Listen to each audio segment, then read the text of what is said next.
This episode of the Nerdball Podcast is sponsored by Jake Paluski at Real JP Multimedia. He does the music for this podcast. He has produced this podcast. If you need anything audio-visual done, he is the man to see at realjp.com, REELJP.com. Let's start the show. Hi, I'm Lexi Peats. I'm a feature twirler at the University of Cincinnati, and I'm a first year in architectural engineering. I'm from Perrysburg, Ohio, and this is the Nerdball Podcast.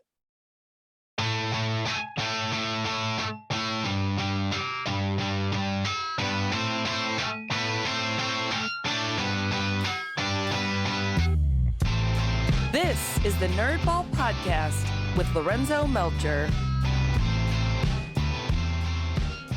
Nailed it. Yeah, that was perfect. No edit or nothing. All right, Lexi, thanks for joining me on the podcast. I've known you for a while because my daughter Yes. Sophisticates. And I'm assuming, have you been doing it since you were a little kid with Perrysburg? Yeah, I actually saw it in a parade when I was about 4 or 5 years old, like one of the local Perrysburg parades. And I was like, Mom, can I do that? And so she put me in the once a week Monday classes, to just keep me busy, as a little kid. And then my coach, Andrea, she was like, well, you could be really good. You should keep trying. And so I did, and I got better, and she introduced me to competition twirling, and now I've been doing it for over 13 years. It seems so crazy because my daughter's been doing it for, I think, about 3. And I see the end because of you and the other twirlers that were in an hour off. Yeah. And it seems like this is probably going to go by really. Yeah, no, feels like a day ago. I was just starting to do 1 turn, and now I'm doing 5. It's just crazy. Did you know? I don't know if I had Andrea on the podcast, and she told me that she took over Perrysburg Sophisticates when she was. She was what? She took over Perrysburg Sophisticates when she was 16 years old. Okay, I thought it was 19 or 18. I didn't know it was 16 though. Yeah. That's crazy. Wow. I mean, she has extreme dedication towards it. I mean, I genuinely applaud her for her work that she's done. So you're at the University of Cincinnati now, and like you said in your introduction, you're first year student there, and you guys just went to the playoff game. Yes. Tell me about that experience because hardly anybody's going to experience it the way you did. Yes. From the beginning of figuring out you guys are actually going to it and traveling there and the whole experience. Yeah, I want to preface this saying I'm so grateful for everything. It was genuinely a one-of-a-kind opportunity. And athletics treated us so well. The band treated us so well the whole trip in Dallas. So the season was going great. I mean, University of Cincinnati has never lost in their stadium for about 2 years, I think. So we're already riding that high for this season. So, I mean, every game was just a win. And some games were super nail biters, some that probably should not have. Yeah, been nail biters. Our homecoming Tulsa game. Yeah. I think my stepbrother has a clip of me, they put us on TV in the end zone, and I'm straight face, not even smiling. I'm literally peeing my pants in the stands because I don't even know what I would have done if we lost. But anyways, so we won out, and I have a couple friends that are in the football world, and they're well, if you went out, you'll definitely go to a good bowl game, and we were pretty high up in the polls. And so I was wow, it would be great to go to CFP, but I mean, it's my first year, so I mean, I can't really expect anything. And then they announced it, and it was mass chaos in Cincinnati. One of my dorm rooms faces one of the busiest streets in Cincinnati, and I think for the whole week, when even though it was finals week, everybody was still partying, everyone was going out. It was a celebration on campus. But so then all this bowl trip planning ensued, and we were getting we get to be there a couple days before the game, and we were bussed down, and I mean, it was a 16-hour bus ride. We left on the 28th when the game was at 31st, and it was a super long bus ride, but it was fine. I mean, I didn't really mind it that much. I mean, I was surrounded by the people that I've spent this whole semester with. So it's pretty enjoyable. But they put us up in like a 5-star hotel. We got all of our meals catered for us. We like got all these great amenities. They got like free merch. And I think it was one of the coolest things to ever happen. And the thing that I want to like say the most was the energy in the arena. So obviously there was a heck of a lot of Bama fans there because we were closer to Alabama. But I will say UC showed up. So every pregame we do our like little like down the drive chant, and it's like kind of annoying sometimes if you're not from UC, but we do it all the time. So like every pregame, you'd hear the whole stands hearing it like at UC when we're at Cincinnati. But when we were at AT&T Stadium in Dallas, I think it was crazy because from my eye levels all the way up to the ceiling, every Cincinnati fan was there. You could hear screaming. It was jam-packed, loud. Like, it was crazy. I don't think I've ever seen so many people in one stage. And for me, being a twirler, I've performed on like some pretty big stages in the world, but to perform for like over 80,000 people, like I cried when I stepped foot on the field. Yeah, it's so emotional. Like It was like just to be there and then to see like, oh, all these fans too of my school are here. Yeah, no, it was crazy. I mean, everybody was next level. And the team, I mean, we tried to hold our own, and I think we did pretty well. I mean, at the end of the day, it is what it is, and it happened. But hopefully this can help for rebuilding our program and getting back out there and more successful seasons to come. So it's pretty exciting. I had one heck of a first year season, so I don't know what can top this. But yeah, no kidding, because you're at the one game away from the national championship, and you're like, and you're just thinking, all right, what's next? This is great. We can only go. I know. Part of you is like, okay, this is great. Let's keep doing this. Yeah.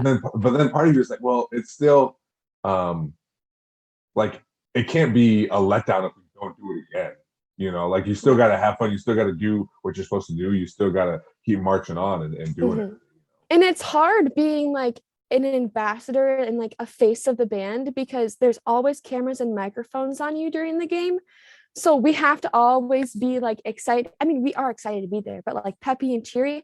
But then like once like the other team starts scoring and we're not like receiving our receptions and we're not getting the first down, like the smiles start to fade, but like you have to keep up the energy, and it's like frustrating, but you can't let it get to you because you're still on national television. Do you ever get used to having cameras in your face? Is that something? Well, I think I have a smile glued on my face for like 6 hours of game day. Yeah. Like, I mean, it's hard. I think the first game there was a lot of pictures, like professional pictures, caught of me and the other freshman feature twirler, of us like with no smiles on our faces, like frown faces. And I think that was like a click in our head. We're like, oh God, like this is real. We have to like smile. Well, that's the one thing I noticed with Lillian, my daughter, when she twirls, she's so concentrating on what she's doing, she doesn't smile. Yeah. And she's pretty good for 7, and I thought she does a good job. And it's like, Lil, just can you do it while smiling? No, like it seems like a hard thing to do. You think, Sure, yeah, no, of course. Because of that concentration is so much. You're like, the last thing I want to worry about right now is smiling. No, literally. And you're like, smiling is like all of what twirling is, because twirling is like a presentation of your skills. Like it's a performance and you want to smile, but you're like, well, I really want to catch this trick. It's like, I got so excited to hear your college football playoff experience that I forgot to ask you the question that I've been asking people at the beginning is, I even emailed you about it. And I forgot about it. It's a new thing for me. This is only the 3rd episode that I'm doing this on. So, okay.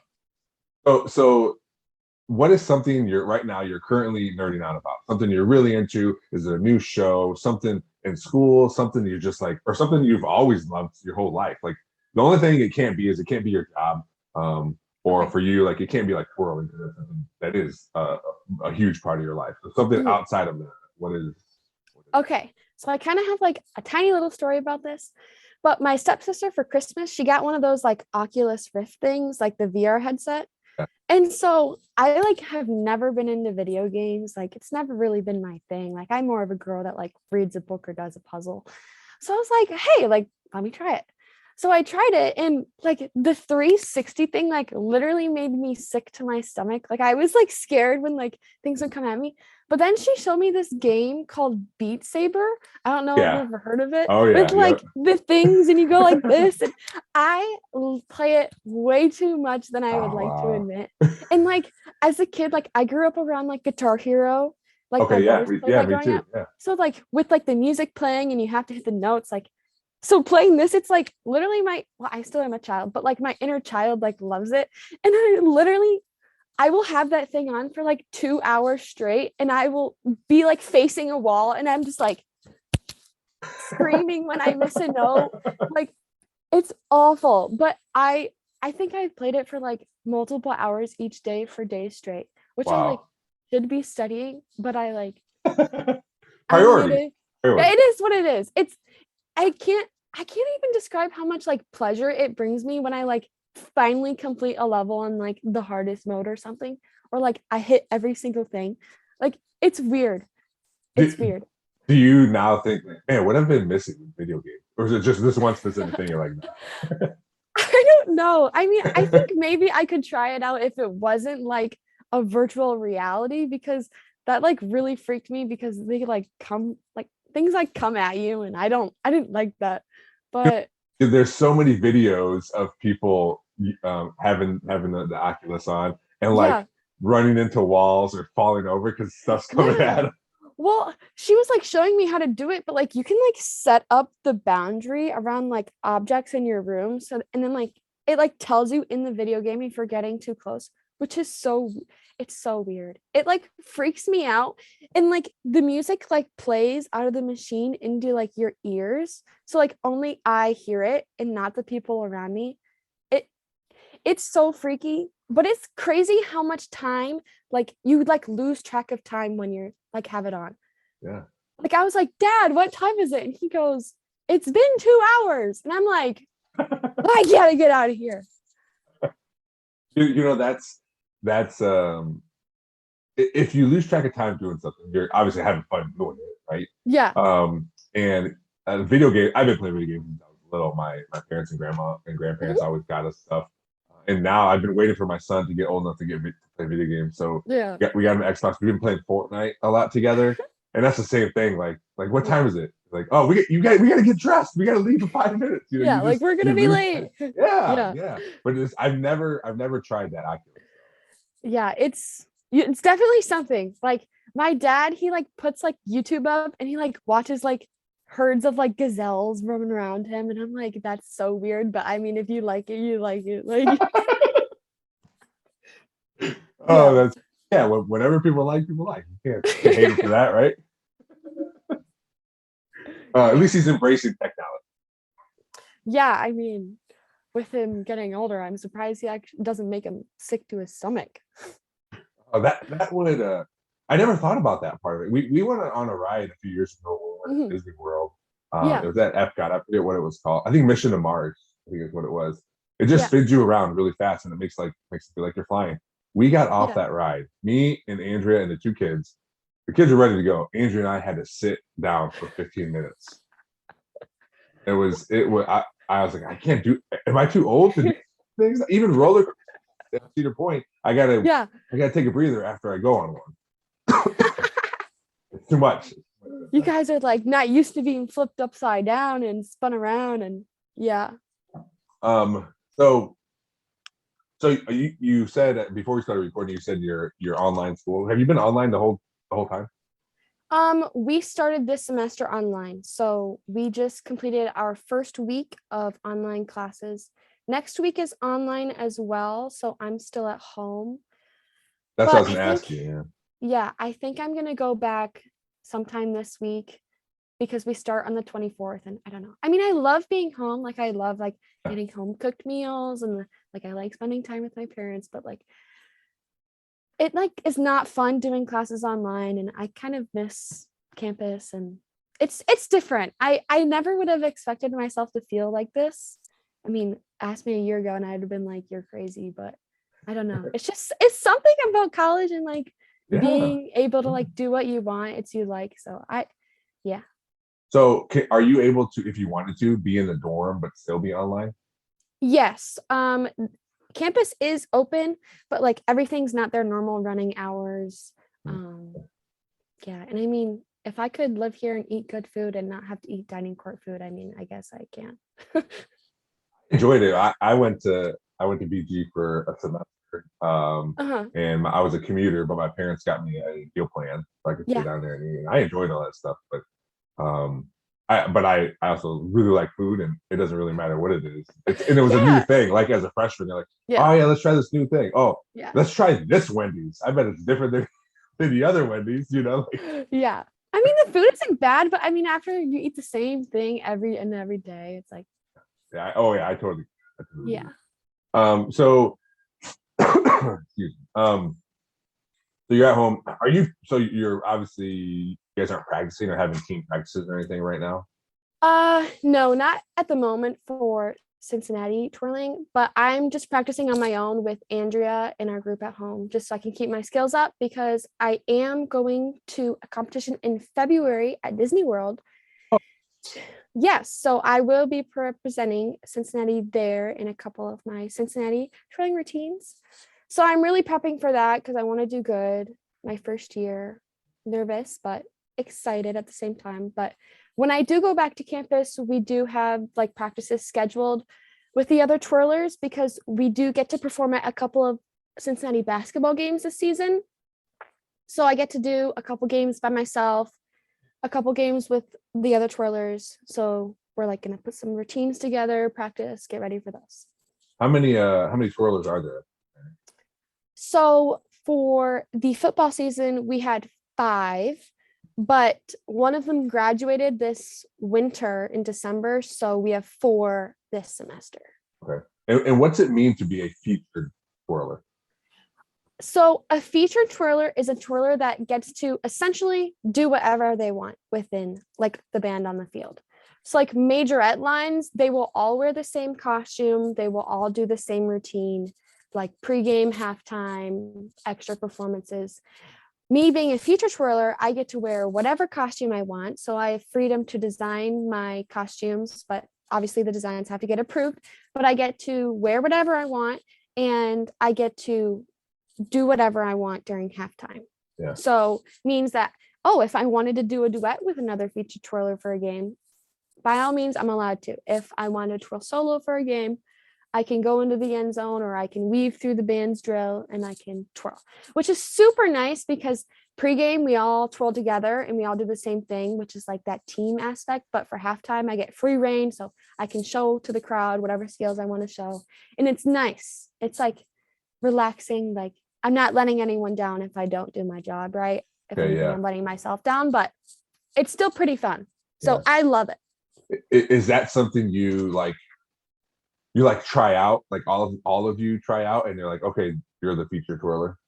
Yes, there is an audition process every like spring around April this time. Like you send in videos. It's actually a very rigorous process because you send in videos, and then if they want to, like if they consider you, they'll have interviews with you, you'll have a live audition, and then if they really like you, then they'll offer you a spot. So that's the process that I went through. And they really do that to ensure that they take twirlers that are able to do their job and represent the university, because again, like I said, we are the face of the band. So they really just want to make sure that we're responsible, we're like present, we can be professional, and we can do our job on the field. You answer these questions like people have asked you these questions your entire life, which is good. Yeah, I mean, right. Yeah, twirling preps you for so many things in life. I mean, I've been doing interviews for a long time. I mean, not that this is like an interview, this is like a podcast, but I mean, Andrea has always taught me to always like keep all my information in my brain and when to say it and where I can say it. And I've had a lot of interviews like to get into UC because I had to interview for the feature tour spot, interview for the engineering college, and I will be getting a co-op soon, so I'll have to interview for that. I mean, it's just a lot of being like personable and professional. So it's definitely, you can go, sorry. No, that's all right. I was gonna say you can tell when I had Andrea on, she talks about how much she focuses on the interview part of these competitions. And I have interviewed people of your age several times, and you're by far the best at it. And it's because you've had practice. You practice a lot, and you know how to do it. Because even now, it's a lot of you text your friends or snap your friends, and you're not always talking. That's not always a skill that people use. So it's like the real life conversation is worth so much more than it's hard. I mean, definitely I didn't start out like this. Oh my gosh. Sure. I think my first interviews, I was like 10 years old. I was like, oh, my favorite color is blue. Like, but you definitely learn. I mean, it comes with like responsibility and growing up. So I think it's something you could definitely get better at, because if you would ask me when I was 18, 19 that I'd be talking to people, having a podcast, a coach, all this stuff, there's no way. I was so shy, never talked to anybody. I didn't like talking to people. I had my friends and that was it.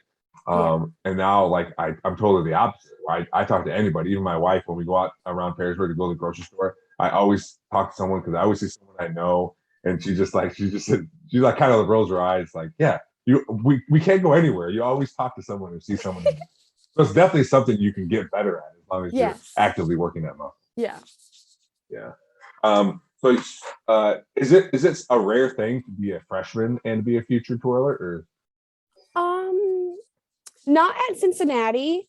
Cincinnati generally takes features from the time that they're freshmen to they graduate.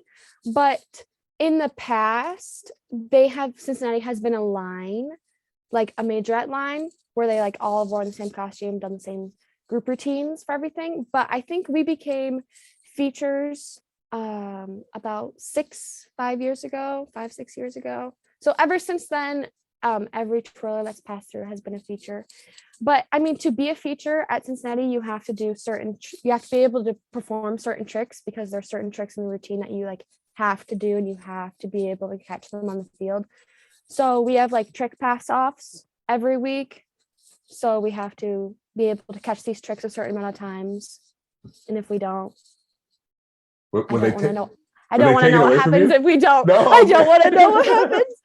All right, you're demoted. Sorry, you're sitting in the stands this game. Yeah, I don't even want to think about it, but I mean, I do my job. So. Yeah, and that's what you're supposed to be doing right now. Mm-hmm. So you're also you say you're in architecture? I'm in architectural engineering. Yes, so it's like a mix of architecture and engineering. Is that something you've always liked, or is that like as you got closer to graduating high school, you're like, oh, this is cool?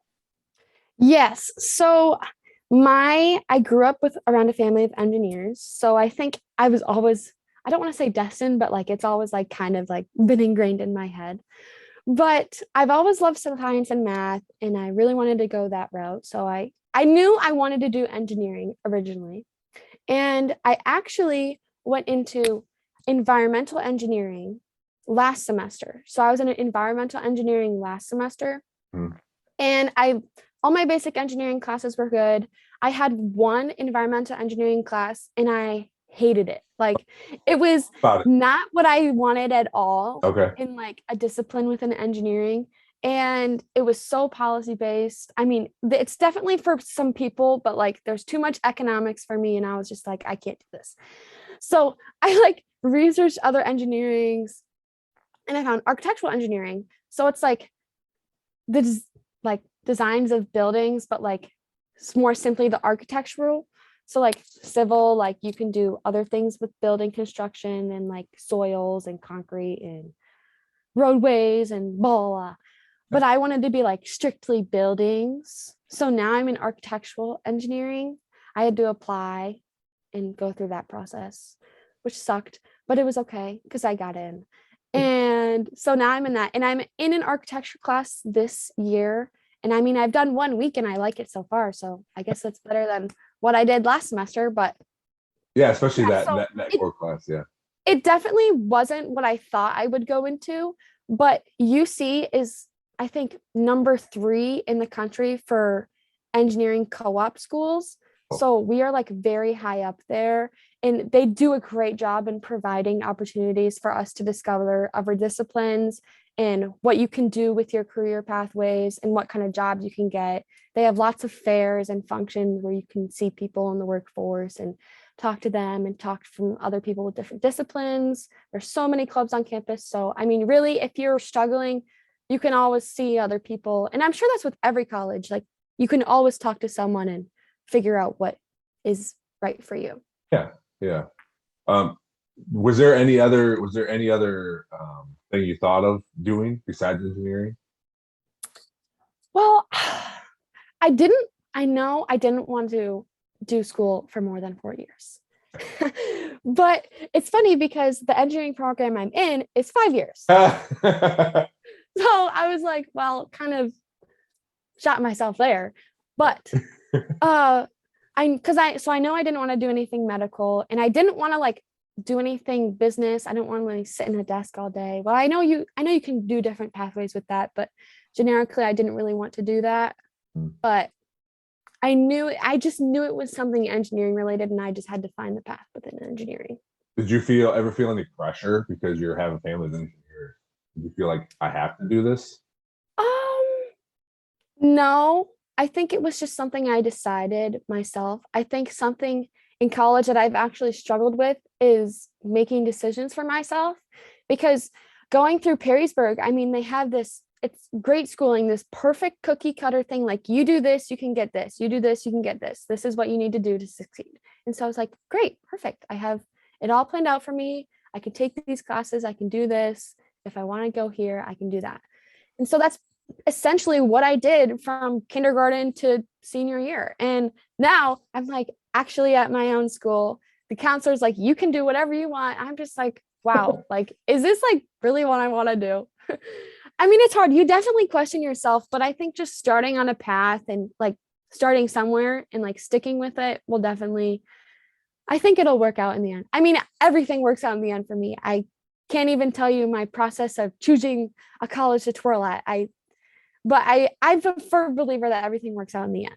So Was that like was it a big deal? A big I process? I'm very interested now.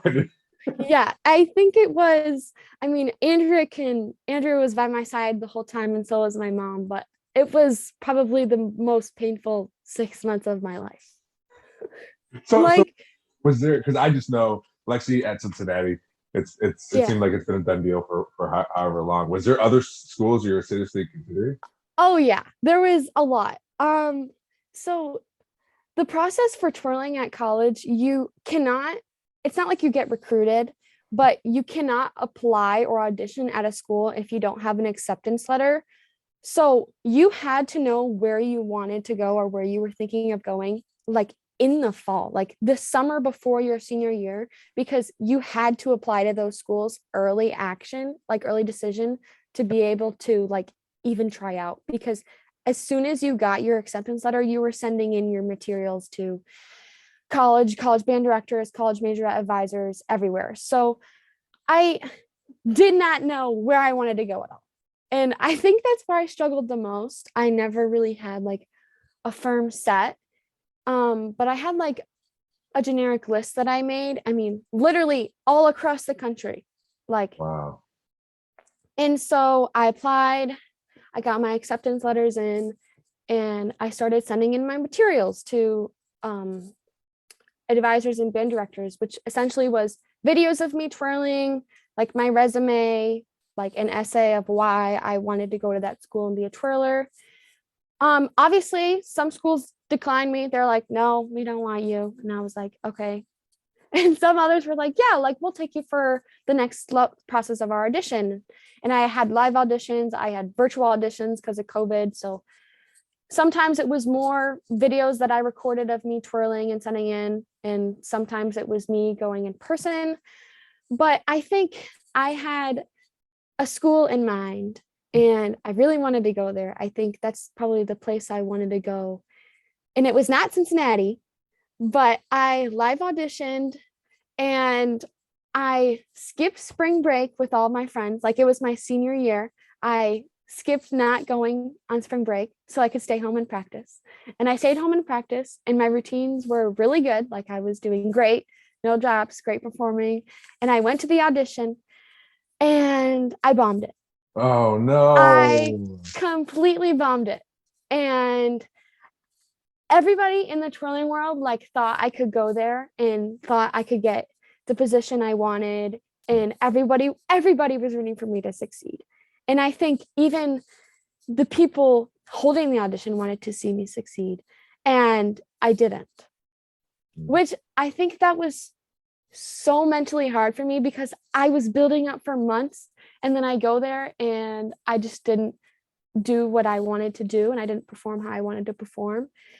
So I think the weeks before that in my Cincinnati audition were the most mentally straining weeks of my life, which is like weird to say, but it was looking back on it. And then I auditioned at Cincinnati and they offered me the spot and I was so happy. And even though Cincinnati was not my first choice to go, I will like 100% admit that I am a true believer that everything happens for a reason, because now being at Cincinnati, like one of the best engineering schools, I love all the band staff. I love Cincinnati so much.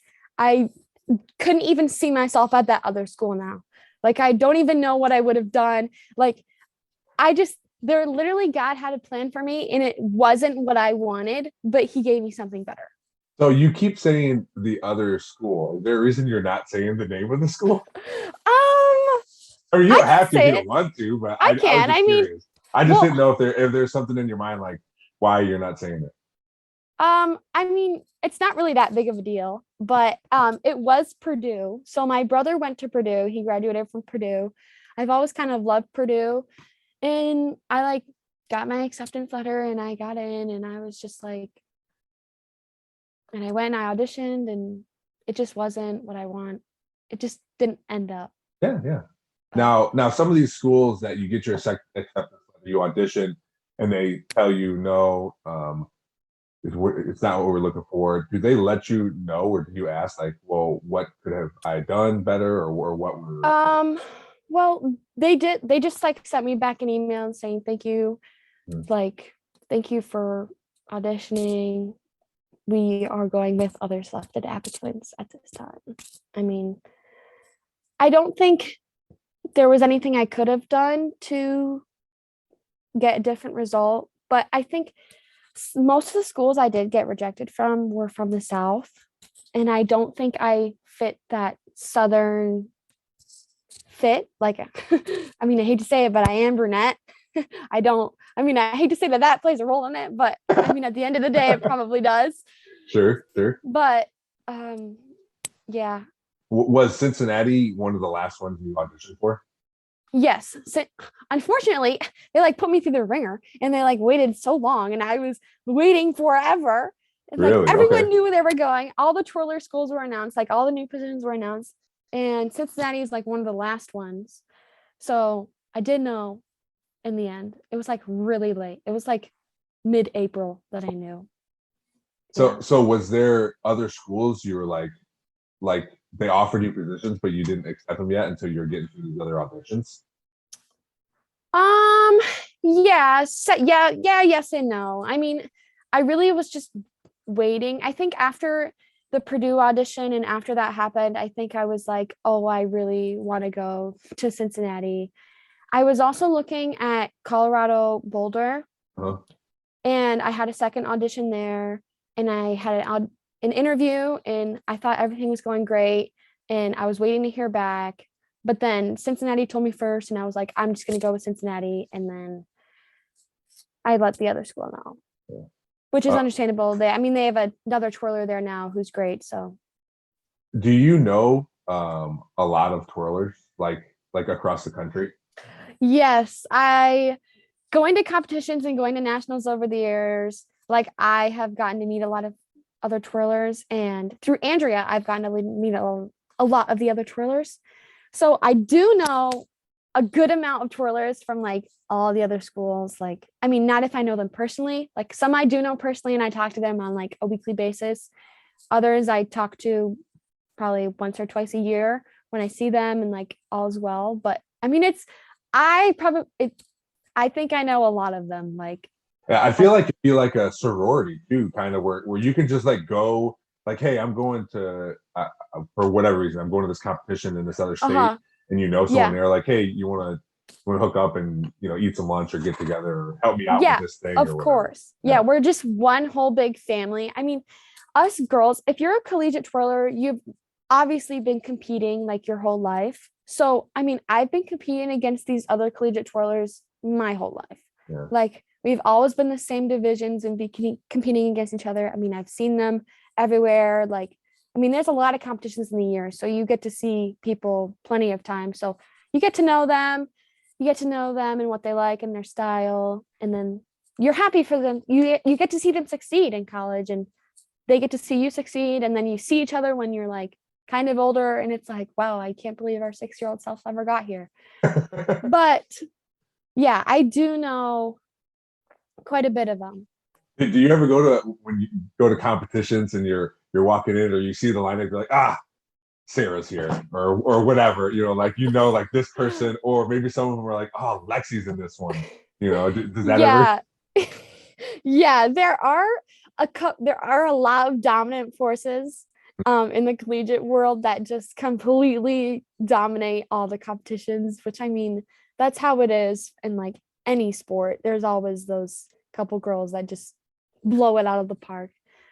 But I mean, I think that's how I was. But then sometimes you get that occasional competition where you like place above them or you beat them and you get this extreme like satisfaction. But I mean, generically, yeah, there are a lot of other girls, but it's exciting because you get to go to these competitions and you see these girls that you haven't seen in 6 months. And it's just like, everyone's happy to be there. I mean, at the end of the day, you've practiced, you just go out there, do your routine from muscle memory, and you just hang out with your friends. Is there an competition you really like the most? Not because you got first place and won all the medals, but just in general, like, I like going to this competition. Well, I like going to this competition in Disney World. It's called Twirlmania. It's fun because a lot of girls like to go. It's this huge event. It's like an international competition. We get Chinese athletes, we get European athletes. Like, it's insane. And everyone from all over the country comes. And they have this insane collegiate event called like the Collegiate Champion. It's like really cool. And the finalists like get to compete in Epcot. So like we get to go and they have like this huge stage set up in Epcot, and like spectators can watch. And then like that's where they have collegiate twirling finals outside of Epcot, which is super exciting. I think it's fun because everyone from all over the country and the world like come to this competition, and it's in Disney World. Yeah, so like you get to like go to Magic, like you compete, and then you like get to go to Magic Kingdom. Like you get to end your day at Magic Kingdom. Like I don't think it gets any better than that. I recently Andrea talked to my wife Andrea and said that I think there was a post on Facebook saying we gotta talk about this for the next few years about having Lillian go down and do it. And I was like, hey, if we can go to Disney World, just like you said, I'll go to Disney World. Yes, it's so exciting. But there's also a part where like you mentally, like you have to prepare. Like my coach always has that countdown of it. She's like 7 weeks, 6 weeks. And she's like 54 days. I'm like, okay, I don't need to know how many more days there are. Like, I know I should be in the gym practicing every day. But yeah, because I mean, you want to do well because you're traveling for us. Like you're traveling so far, like you're traveling 1,000 miles. You just want to do your best. And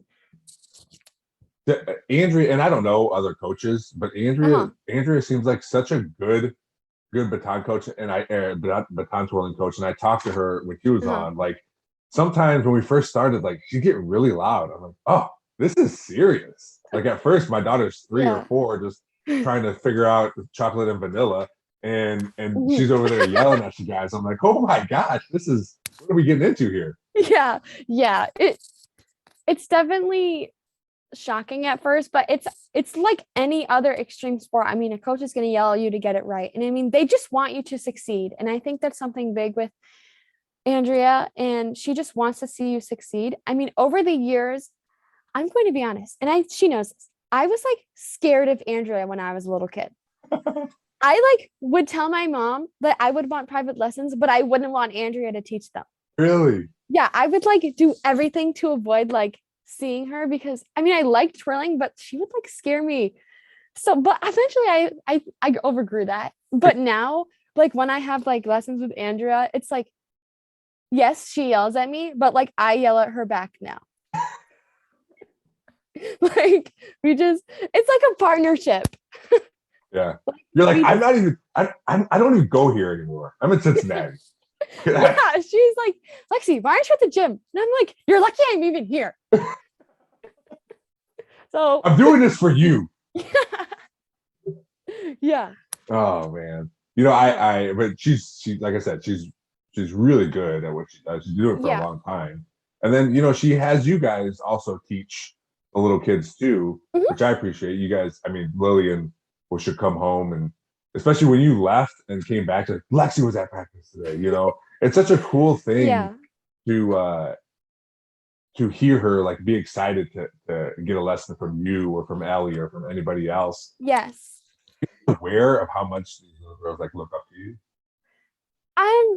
I think at first I wasn't, but I've been the oldest of the girls in Andrea's group for a while, so I've kind of like beheld that leadership position, which is hard. But I think when I did come back, like for winter break, I think that's when it truly hit me that like all these like people like missed me. They're like, oh, we like haven't seen you for so many weeks, and we have been twirling without you. And I'm like, wow, like I actually like have a home there. It's just crazy. Yeah, it'd be cool, and I know it's a difficult thing, but to have a gym just for like you guys, so you could have like all the future twirlers that have gone through there. You could have these banners or have these things or have, you know, have your own space. You know, I know it's like I said, it's a hard thing to do. But it'd be cool to see, to be recognized, you know. I mean, Andrea does a really good job of doing that online, you know, or posting old pictures of, man, there's some old picture of you guys when you were like 7. Like this is weird. It's crazy. Yeah, because I mean, we all started out exactly like Lily, like a little girl with some excitement for a sport. And it like grew into what, like, it's crazy that it grew into what, like, I'm a collegiate athlete now, like at like a huge school. So I would have never thought that. But I mean, you get this dream and you shoot for it and it happens. Yeah. And I know she loves it. And now we do it. I think it's twice a week now, and all these competitions. So these competitions are crazy to me. Andrea, my wife, went to the first one. I think I had football or I was doing something else. She got there at like 8:00 in the morning, and I keep texting her, calling her. They didn't get done till like 8 in the evening. I'm like, what is this thing? Yes, it's hard because there's only like so many judges at a competition, and there's different like age divisions and difficulty categories, and like there's so many different events. Like there's 1 baton solos, there's 2 baton solos, 3 baton solos, there's like marching in a box, and there's so many different types of events, and there's so many different age divisions and difficulty categories.